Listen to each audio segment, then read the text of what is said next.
السلام علیکم ورحمۃ اللہ وبرکاتہ۔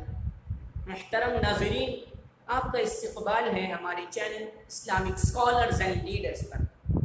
جی ہاں ناظرین، میں وہ آپ کا میزبان محمد ثانی اور آپ دیکھ رہے ہیں ہمارا YouTube channel Islamic scholars and leaders. جیسا کہ آپ نے سنا، سیدنا حضرت ابوبکر صدیق رضی اللہ تعالیٰ عنہ کی بچپن اور سن بلوغت کی پاک باز زندگی، جس کو انہوں نے اعتدال سے گزارا، آج میں ان کی آگے کی زندگی پر روشنی ڈالوں گا۔ اگر آپ ہمارے اس چینل پر نئے ہیں تو پلیز سبسکرائب کیجئے اور بیل آئیکن پر دبانا نہ بھولیں تاکہ ہماری نئی ویڈیوز کی نوٹیفیکیشن سب سے پہلے آپ کے پاس آئے گی۔ اگر ویڈیو پسند آئے تو لائک کیجئے اور اپنے دوستوں میں شیئر کیجئے۔ اگر آپ نے ہماری پچھلی ویڈیو کو نہیں دیکھا تو اس کی لنک ہم نے ڈسکرپشن باکس میں دے دی ہے، تو آپ وہاں سے جا کر دیکھ لیجئے۔ تو چلیے شروع کرتے ہیں۔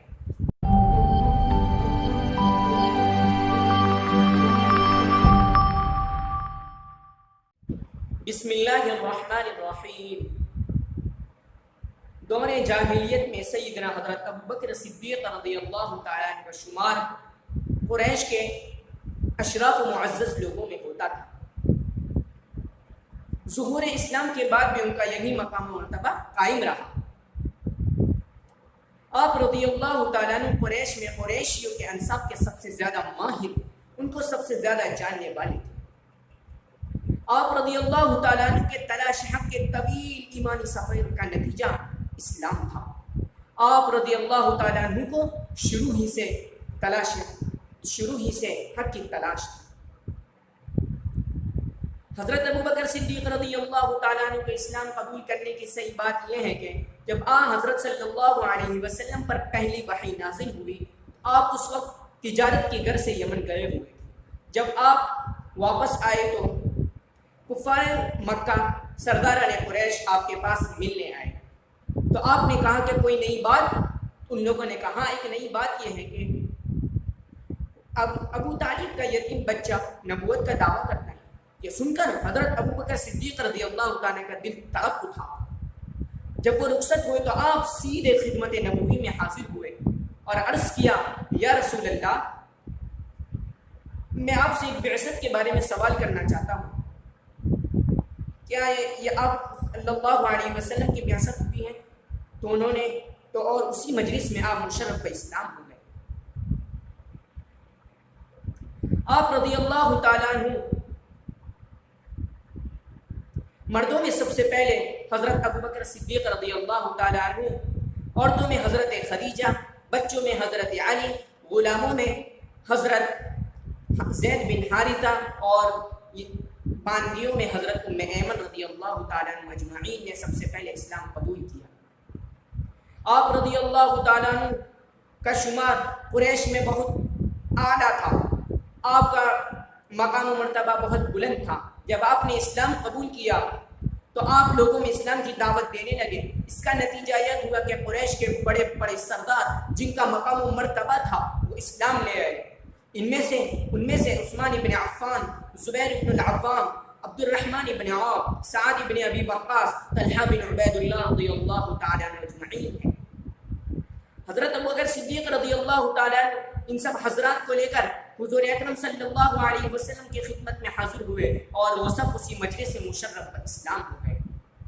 ان کی وجہ سے دوسرے سرداران قریش اس نے اسلام قبول کیا، جس کے بعد سے جماعت در جماعت آہستہ آہستہ اسلام میں داخل ہونے لگی، جس کی وجہ سے مکہ معظمہ میں اسلام کا بول بالا ہو گیا۔ جب آپ صلی اللہ علیہ وسلم نے اسلام کا اظہار صفا پہاڑی پر کیا، جس طرح اللہ تعالیٰ نے حکم فرمایا تھا، تو اس وقت سے کفار مکہ آپ صلی اللہ علیہ وسلم اور صحابہ رضوان اللہ تعالیٰ اجمعین پر ظلم و ستم ڈھانے لگے اور آپ کو شدید تکلیفیں پہنچانے لگے۔ حضرت ابوبکر صدیق رضی اللہ تعالیٰ عنہ پر بہت سخت تکلیفیں آئی۔ اس کی دلیل یہ ہے کہ ایک مرتبہ آپ لوگوں میں اسلام کی دعوت دے رہے تھے اور لوگوں کو اللہ اور اس کے رسول کی طرف بلا رہے تھے، تو کفار مکہ نے آپ پر حملہ کیا اور اس زور سے آپ پر ٹوٹ پڑے کہ ان میں سے عقبہ بن ربیعہ اس نے آپ کو 2 جوتیوں سے آپ کے چہرے پر اتنا شدید مارا کہ آپ کا چہرے انور اور ناک میں کوئی فرق محسوس نہیں ہو رہا تھا۔ بنو تمیم کو جیسے ہی خبر ہوئی تو وہاں پہنچا اور ان کفار کو ہٹایا، اور آپ رضی اللہ تعالیٰ عنہ کے موت کے واقع ہونے میں ان کو شک محسوس نہیں ہو رہا تھا۔ آپ کو سیدھے گھر لے جاتے ہیں، تھوڑی دیر کے بعد آپ کو ہوش آیا تو آپ نے یہ جملہ کہا کہ حضور اکرم صلی اللہ علیہ وسلم کیسے ہیں؟ تو بنو تمیم آپ پر ملامت کرنے لگے اور وہاں سے چل دیے۔ پھر اس کے بعد آپ نے اپنی امی جان سے کہا کہ حضور اکرم صلی اللہ علیہ وسلم کیسے گئے؟ تو ان کی ماں کو بھی خبر نہ تھی۔ اتنے میں حضرت عمر فاروق رضی اللہ تعالیٰ عنہ کی بہن ام جمیل رضی اللہ تعالیٰ عنہ آتی ہے تو آپ ان سے دریافت کرتے ہیں کہ آپ حضور اکرم صلی اللہ علیہ وسلم کیسے گئے؟ تو وہ جواب دیتی ہے حضور اکرم صلی اللہ علیہ وسلم بخیر و عافیت۔ یہ سن کر آپ کے دل کو سکون پہنچا، مگر آپ نے ایک جملہ فرمایا کہ میں اس وقت تک قسم بخدا میں اس وقت تک نہ کچھ کھاؤں گا نہ کچھ پیوں گا یہاں تک کہ اپنی آنکھوں سے حضور اکرم صلی اللہ علیہ وسلم کا نہ دیکھ لوں۔ جی ہاں ناظرین، بس حضرت ابوبکر صدیق رضی اللہ تعالیٰ عنہ کا یہ حال نہ تھا بلکہ دوسرے صحابہ رضوان اللہ تعالیٰ علیہم اجمعین کا بھی حال تھا، اور آپ صلی اللہ علیہ وسلم پر بھی کفار مکہ بہت شدید تکلیفیں پہنچا رہے تھے۔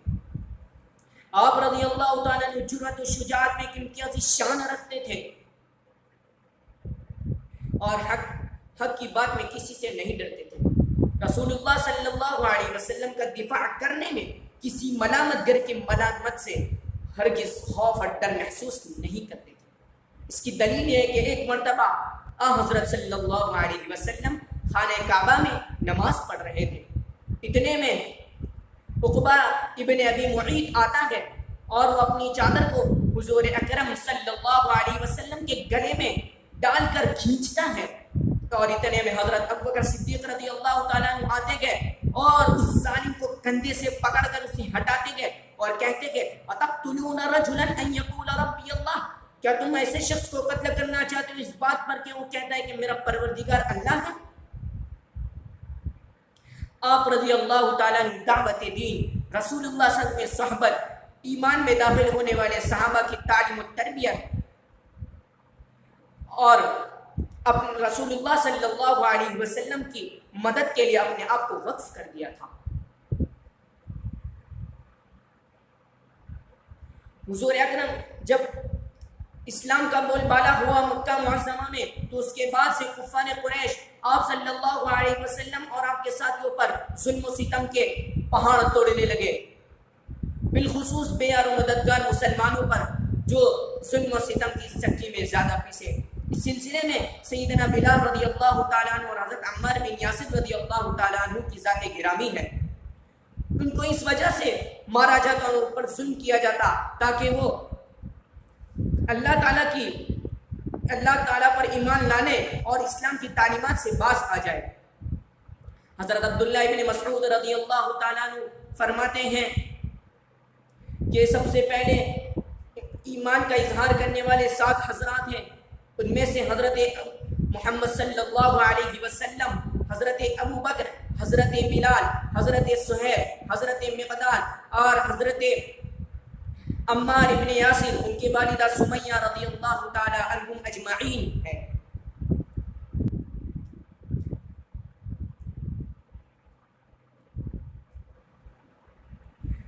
محترم ناظرین، ایسی تکلیفیں اور ایسی شدید ظلم و ستم کے باوجود حضرت بلال رضی اللہ تعالیٰ عنہ نے اپنی جان کی پرواہ نہ کی۔ کفار قریش حضرت بلال رضی اللہ تعالیٰ عنہ کو وہاں کے چھوٹے بچوں کے حوالے کر دیتے اور ان کو مکہ کی وادیوں، مکہ کی گھاٹیوں میں گھسیٹتے اور بس ان کے زبان پر یہی جاری رہتا، احد احد احد احد، یعنی اللہ ایک ہے، اللہ ایک ہے، اللہ ایک ہے۔ حضرت محدث قیس رحمۃ اللہ علیہ فرماتے ہیں کہ سیدنا بلال رضی اللہ تعالیٰ عنہ نے حضرت ابوبکر صدیق رضی اللہ تعالیٰ عنہ سے ارشاد فرمایا، ان كنت انما اشتريتني لنفسك فامسكني وان كنت انما اشتريتني لله فدعني وعمل لله، جس کا ترجمہ یہ ہے کہ اگر آپ نے مجھے اپنے لیے خریدا ہے تو آپ اپنے پاس ہی رکھیے، اگر آپ نے مجھے اللہ کے لیے خریدا ہے تو مجھے آزاد کرا دیجئے تاکہ میں اللہ کے لیے عمل کر سکوں۔ سیدنا حضرت ابوبکر صدیق رضی اللہ تعالیٰ عنہ جب اسلام قبول کیا تو ان کے پاس 40,000 درہم تھی، اور یہ سب مال آپ راہ الہی میں خرچ کر دیے۔ حضرت ابوبکر صدیق رضی اللہ تعالیٰ عنہ بے یار مددگار مسلمانوں پر جو مال خرچ کیا کرتے تھے، جو بے دریغ مال خرچ کیا کرتے تھے، اس پر اہل مکہ کو تعجب ہوتا تھا۔ اس سلسلے میں ایک بات یہ ہے کہ حضرت سیدنا ابو قحافہ رضی اللہ تعالیٰ عنہ اسلام قبول کرنے سے پہلے سیدنا حضرت ابوبکر صدیق رضی اللہ تعالیٰ عنہ سے ارشاد فرماتے گئے، اے ابو بکر، تو کمزور و ناتوا لوگوں کو آزاد کراتا ہے، اگر تجھے لوگوں کو آزاد کروانا ہے تو صحت مند اور توانا لوگوں کو آزاد کرا تاکہ وہ تجھے تیرے دشمنوں سے بچا سکے اور تیرا دفاع کر سکے۔ مگر آپ رضی اللہ تعالیٰ عنہ نے ایک جواب دیا، اے والد محترم، میں یہ سب اللہ کی رضا کے خاطر کرتا ہوں۔ محترم ناظرین، یہ تھی ان کی قبول اسلام کی زندگی، جس کو انہوں نے دعوت دین اور اسلام کی اشاعت میں اپنے آپ کو وقف کر دیا تھا، اور کمزور و ناتوا مسلمانوں پر جن پر ظلم و ستم ڈھائے جا رہے تھے تاکہ وہ اپنے اسلام سے باز آ جائے، ان پر بے دریغ مال خرچ کیا کرتے تھے۔ اور آپ رضی اللہ تعالیٰ نے یہ وہ ہستی ہیں جو سخا میں بے مثال ہے، جی وہ ہستی ہے جو رسول اللہ صلی اللہ علیہ وسلم کا دفاع کرنے میں کسی سے نہیں ڈرتی تھی۔ اگر آپ کو ہماری یہ ویڈیو پسند آئی ہے تو لائک کیجیے اور اپنے دوستوں میں شیئر کیجیے۔ اگر آپ ہمارے اس چینل پر نئے تو پلیز سبسکرائب کیجیے اور بیل آئیکن پر دبانا نہ بھولیے تاکہ ہماری نئی ویڈیوز کی نوٹیفیکیشن سب سے پہلے آپ کے پاس آئے گی۔ اگر آپ نے ہماری پچھلی ویڈیو کو نہیں دیکھا تو اس کے لنک ہم نے ڈسکرپشن باکس میں دے دیے، تو آپ وہاں سے جا کر دیکھ لیجیے۔ تو میں ہوں آپ کا میزبان محمد ثانی۔ السلام علیکم ورحمۃ اللہ